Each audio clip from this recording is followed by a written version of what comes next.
mayambu ahanba maktada iril khumana taramna oksari ngasi mayamgi mafamda dingi anishuba part kudol tamjage ahanba part adubu yingbi hodoba singna yingbininglagadi videos ki description box ta hapcharabani maduda sanglaga yengbiyu natragana channel asida sanglaga yengbiyu phare adudi wari makha amuk tajaraklage mathangi sinda sakti koba raja hoi college ta ahumlak thangna boxing da champion oikraba masamau phaba nupa amaga raja ga phunanaba maduna silami sakti thorokpadadi college adugi satra mayam adu sakti haina launarami adubu raja na thorokpadadi raja gi mamanaba singkhara adu natana kanamata raja gi ni haibata tholaktre raja mayamna tawriba mataw adu da mahak nungairamde adubu khangjillaga nokthoi sakti di raja bu naithatlage haibagi mawong da muktun lay maduna announcer oi aduga maduna sakti bu yamna phajaba mawong da kauthoi haibadi ahumlak thangna na boxing da champion oikraba sakti gi damakta khubak hauna khubiyu aduga maduna raja bu kokthokpa matamdadi tande mande kokthokta yadabagi mawong da raja bu kokthoi raja na madudagi microphone adu bu lawraga ai hojik sem saba loire adubu condition amadi lay karigumba miss maduna condition asibu yarabadi ai hojik phunaba sibu yare maduna raja da kari condition no raja na condition laise karigumba aina ngamlabadi aina mayama mangasida madubu kiss tawgani madudi sakti na ngamgani khanbanina hoi ai yare adubu aigi su condition lama lay karigumba Mr. Raja nang na maithirabadi nang na aigi imanabi mimi bu kiss tawgadabani raja mimi bu ubada pakhatli maramdi mimi masak matau changkhonbi nupi ama oibanani raja na sakti gi manakta sangsillaga sakti na maithirabadi mimi ga kiss tawgadabani amuk haire masamau phare champion ahum laksu oire hairiba sakti phawba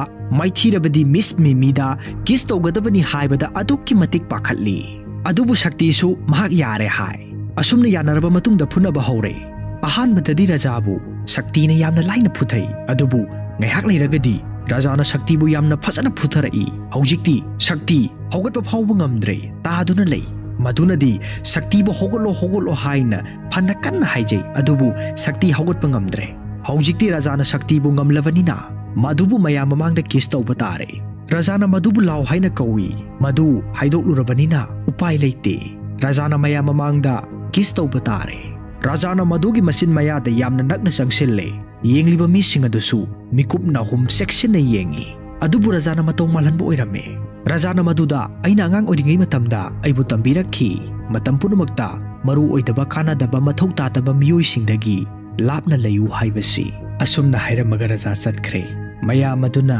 raja haina launai madu tofam khangde haina khibagi mare sakti mimi bu ubada khangi adubu namdana mimi na sakti bu kiss tawkhre mathangi sinda madu magi mapa meherada baba ai nongmai amaga maru kharaga pame meherana maduda ramuna nangonda vitamin guli pa meherana sakti da nangbu kari tawrage nasa nungai tabro sakti na ai kaisu tawde meherana adubu nangi sinbando soklaba male hai sakti na nati sar nati kaka ai boxing kana sanari aduna ne haina khumi madudi khangbanina nokthoroi mathangi sinda mehera mahausagum leita lairaba ahlaman singda magi ngamjaba pot khara yeli talak aduda Hazari Prasad lakpadagi mehera ki manakta leiramba ahlaman sing adu Hazari Prasad ki manakta oina loina sensinduna khoirami mehera su karino ne haibagi mawongda yengi Hazari Prasad na ahlaman sing aduda paisa khubam pi aduga mafam adugi laisang aduda sangsinduna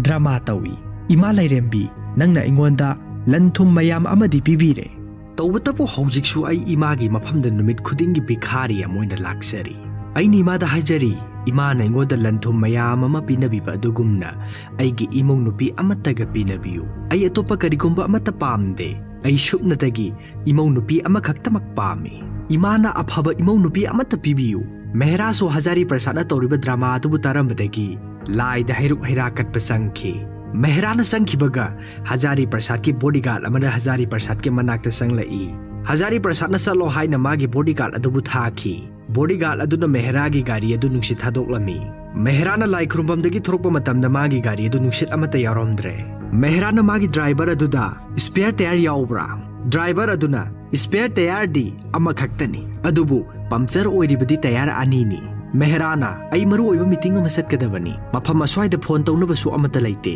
हाइबदी मतम असी अखोइना हुजिक पाइनरिबो mobile phone Khudna पाइरगा चटलिबा सिगुम्बगी खुदोंग साबा लेत्रिङैगी मतमनी तालक अदुदा हजारी प्रसाद लाक्तुना मेहरादा अदोमना करिसु सिंगनाबिद्रगदी आई अदोमबु थिंजरमगे हाय नाकल अमरोमदना ngसाइगी हजारी प्रसादना अहल लमनसिंगदा पैसा पिरंबा अदुना pot लैरुबा मतमददी Hazari प्रसादना पिरमलिबा पैसा अदु नकली हाइबदी यालिनोट ओइरमी Mehra अमदी Hazari Prasad मखोय अनीना car तोंगदुना थोरकपा मतमदा ngसाइगी अहनसिंग अदुना पैसा यालिनोट ओइरमे हाइना लाउरगा तानारई हजारी प्रसादना माबु नुंगसीदुना तानारकपा मालहल्ली मेहराना हजारी प्रसादता मखोयना अदोमबु यामना नुंगसीनख्रे मखोयना अदोमबु लाइदगी हेन्ना इकाय खुमनै Hazari प्रसादना Moina आइबु नुंगसीबिबैनी लुपा lakh 10 कुंदान तौबना लाई ओइबा ngampot nateदा मेहराना मसिना मसी ओइरे मरुप आइगी Ming Mehra कौई Hazari प्रसादना आइगी Ming Hazari Prasad कौई मेहराना Hazari प्रसादता आई अदोमबु ममांगदा अमुक्ता फावबु उद्री अदोमबु मसिगी city एसिदा नौना लाक्लिबरो हजारीना नत्ते आई मफम असिदगिनी अदुबु मफम असिदा तोइना लैबा फंगदे अतोप मफमदा सेल तानबा चटली मेहराना मरुपु करी कारबार तौबीबनो हजारी प्रसादना करिसु लैबा नत्तेदा टेक्सटाइल मिल खरा शॉपिंग कॉर्पोरेशन खरा केमिकल इंडस्ट्री खरा मसिनी आई याम थोइना चावबा बिजनेसमैन दी नचदे मचानी वफम असि ताबदा मेहरा थवाई ताना नोई मसिदगी मखोय अनि यामना नकना लूना साना तिनबा पुनबा होरलमी नोंमदी हजारी प्रसाद अमदी मागी पंडित जी अदुना मेहरादा नमथाक अमा तौई नमथाक अदुदी हजारी प्रसाद मागी पंडित जी अदुदा सैरिङै मेहरा लाक्तुना हजारी प्रसादता करी तौ हैन खुमदोइनो मरुप ऐना मसिगी पंडित जी असिदा इमौ नुपी अफबा मता सिनबियु नुपी मचादो अवाबा इमुंग ओइरबसु याय हाइबनी अदुबु मसिगी पंडित जी असिना मिलियनेयर बिलियनेयर सिंगे प्रपोजल ओइना पुरगा लाए मखोइन आइगी इसा नुपाबु लैबा पामी पैसाना मियोइबगी लमचत छजत मगुल लेपा ngamoi अदुबु मसिगी अपंगबसिदी मदु खंगदे मेहराना आई करिगुंबा खरदंग हाइजगे हजारी प्रसादना होय हाइबियु मेहराना हजारी प्रसादता आइना नंगी नमौ नुपी ओइबा याबा अफबा नुपी मचा अमा फंगले हजारी प्रसादना नुपी मचा अदुबु कनानो महा कदाइदा लैबगे मेहराना महाक अदुदी आइगी चा नुपीनी हजारी प्रसादना नंगी नचा नुपी हाइरगा ममाइदु नोनथै मेहराना करी तौरगे तुमिना लैरदि मसि आइगी अपाम्बनी नंगोंदा इना फोर्स तौबदी नत्ते हजारीना मेहरादा अखोय अनिगी मरुपकी मरी असि थदलसी मेहराना करिगिनो हजारीना मरमदी हौजी अखोय अनि मरुप ओइद्रे मरी मता ओइरे मथंगी सिंध हजारी प्रसादना राजाबु मेहरागे मयुमदा मदुगा सखंग माइखंग ननबगी दमक पुतुना लाई राजादी यानिंगलमदे अदुबु Hazari प्रसादना नमदना पुरकपनी ngaihak lairagadi madu su mafam aduda lai mehrana maduda हजारीबु मसक ताई अदुगा मथंगदा राजाबु अमुक ताई राजा नकल मद लैथोक्तुना लैरंबनी अदुबु हजारीना सक खंगना नब कौई राजाना लैथोरकपदा मधु लेप्तुना लैरमे मधु राजा ओइरमदुदा ngai राजासु मधु ओइरमदुदा ngai अदुगा मखोय अनिना नंग हाइनै मेहराना मधुदा नखोय अनि हाना खंगनब्रो मधुना मपा मेहरादा आइबु नुपासिगा लुहोंगबा पामलिबरा आइना चिनकीबु महाका लुहोंगबा फावबा यारोय चिनकी हाइबदी मधुना पामलिबा हुई असिबुनी राजाना आई हुई असिगा लुहोंगबगिदी सेम सारे अदुबु नंगदी सुंगम ngamoi राजाना मपादा आइबु सुखफतबा नुपी असिगा लुहोंगबा पामलिब्रो हजारी प्रसादना यामना फरे नखोय अनि अमना अमबु असुक यामना खंगनरगा करिगी डिले तौनरिबनो कांग्रेचुलेशन मिस्टर मेहरा हाइरगा मेहरागी मखुट अदुबु पाइगे तवी अदुबु मधुना तुमिना लयु हाइना खंगलाउ लौखलगी राजाना मधुदा आइगी बाबादा दुमाइ तोरकनो मधुगी मबोकना मधुदा करिनो नंगना तोरिदुबु मधुना मबोकता नंगना माबु खंगदबगिनी महाक यामना फत्तबा चौखत्तबा मीनी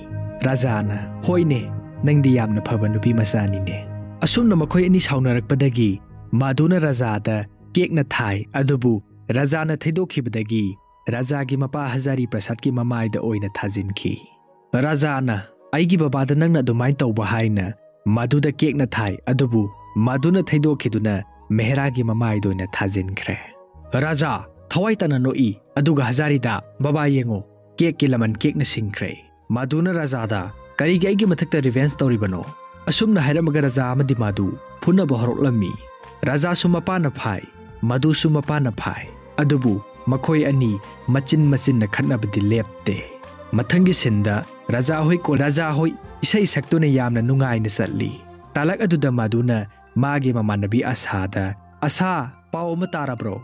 Lairaba nupa amana aigi yumda aibu luhongbagi haiba lai. Asana asengbagiro madudagi kari torabano. Maduna aigi huina phawwa reject tawkhre. Mayam adu wa launa noknei. Raja yamna sauningi. Asumna tawraduna makhoi numidangi matamda makoina laigedaba hotel aduda thunglure. Maduna magi mamanabi Debiyada magi luggage asi amta yawbigo. Ai mapalamukta tholokhige. Raja su maduna hairiba singadu loina tai. Raja su tanjare khaladuna maduna saliba mafam maduda mana hana chenduna thunglure. Aduga mafam madugi nupina nupana mapan thokpham khangnaba thetliba playcard haibadi nupagi mapan thokphamni nupigi mapan thokphamni haina thetliba playcard adu rajana onthoknai. Madudi nupagi mapan thokpham maduda nupigi playcard thechilabανina nupigi oiraboi ningduna ka atuda sangsinki. Aduga ngaihak leibagadi madu lauduna senthorai. Mataw aduda rajagi mamanabasingna maduda noksilli. Madu sauningbana loikhre. Raja hoigi party duna maduda karem kathaina ramaga chatkre. Numit adugi numidang athengbagi matamni. Raja magi mamanabasing aduga wari nungaina saduna lai. Matam maduda rajagi mamanabasingna rajagi room mapa yaure. Room number mapan subasi rajagi room number ni. Laihoro good night haramaga loina satnakre. Raja sumagi ka aduda sangle. Raja na sangkraba matungdadi room number mapal oirambadu room number 3 oina onkre. Raja ka aduda lairiba phamung aduda tumsinkre. Raja na tumbaga madu hawgalai. Aduga raja da konsinduna aibu kanbiu haina kanna lawi. Raja na kanano aibu thadoo. Maduna kanna lawbadagi ka aduda mi mayama masangsilae. Tauriba mataw asida mayama singakpana loikre. Maduna makhoigi oja amagi manakta sinsinduna kapsin lausinnaduna oja mahakna force tawduna aigi ka asida sangsilaktuna aigi haksang soknaba tawrakhi. Ojana laktringi mamangda aibu mahakna aigi ikai khumnaba manghan bikre. Rajana kari mahakna hariba wafam asi aranba ngaktani oja. Aina mangonda karigumba amata tawkhidri. Aigi ka asida mahakna leiramliba asi karigino mukta hangbi oja. Oja aduna rajada kari saukhattabasidi masi madugi kaani. Masi room number 6 ni. Rajana masi mahakna sinba thawra ngaktani. Mahakna hariba mayamasi oidaba namthak ngaktani oja. Oja aduna rajagi khajaida khupakna tharaga mafam asidagi chatkro. Mafam asida amuk hana lakano. Chatkro salo haina rajabu tanthoi. Rajana ningamdane ika maduna rajada yamna usitha oidaba mawong utli. Raja mafam adudagi chatkre. Rajana madugi kaagi thongadu yamna tapna hangdoi. Aduga madugi kaada sangduna madubu kaadudagi phaduna achikpa phama mada puduna lakle. Rajana maduda nangna ingonda minamba ngaktani. Nangonda aina haksang sokhide. Adubu madugi asengba mawong adu aina nangonda utkani. Madu yamna pakhatli. Nate aingonda dumna tawbiganu. Raja madugi manakta asum sangsilli. Madu upai leite koisen selli. Adubu maikai khudimakta raja adum lerami. Madu upai leite. Raja gi makhutta tar. Maduna mabu kanbinaba phanakanna laujarabasu kanamata magini haibada thokpiraktre. Maduna rajada aibu mukta ngakpiyu. Aibu thadokpiyu haina hanjin haijai. Rajana madugi mai mayada yamna nakna sangsilli. Madu upai leite leithoktuna khangi. Adubu rajana karishu tawraktre. Rajana maduda rep haibasi karino haiba nang khanglabra. Aina nangi ikai khumnabadubu manghanbadi ngamgani. Adubu asumna awaba taraba nupising adugi maramda nang khanglabra. Makhoida manglibasi haksang khakta natte.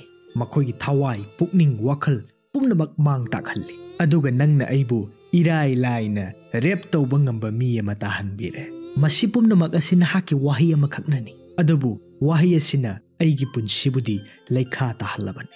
Aise leikha taraba. Madu nangna aigi lamchat sajat amasung aphaba magul pumnamak nangna pumang manghanbikre.